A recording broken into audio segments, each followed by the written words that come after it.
Solving problems can be a really complicated process. And generally what happens is if we bring a group of people together to solve a problem, everybody tries to come up with an answer straight away. One of the most important things you can do with a problem is actually, first of all, to define it. We call this the problem statement. So we need to define what the nature of our problem is. If I draw on some history, we can think about the space race that happened between Russia and America. And what you will have seen there was that the Sputniks and all of the different missions that the Russians did were hugely successful. So America had a problem. Its technology base, its idealism wasn't really working that well in space. So Kennedy and co. said, our problem is that they're much more successful in the space mission than we are, and therefore their ideology might become stronger. So this was an interesting problem statement. The next thing they had to do was turn it into a question. So by turning our problem into a question, we add these amazing words in front of the problem statements. The words are, how might I? How might we?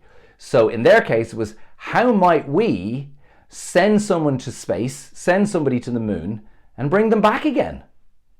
And then finally, that created the third part of the equation, which is the vision statement.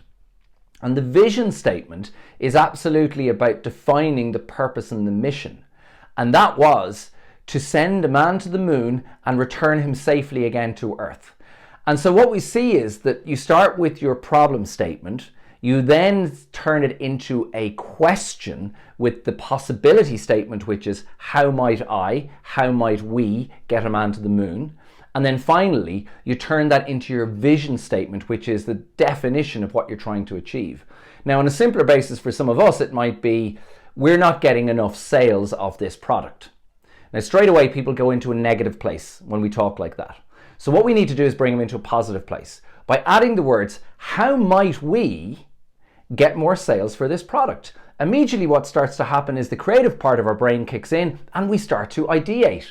And then if we do that with a group of people, we're encouraging people to suggest and think about possibility. So then when we say, how might we achieve sales? We then get into a statement then of our vision.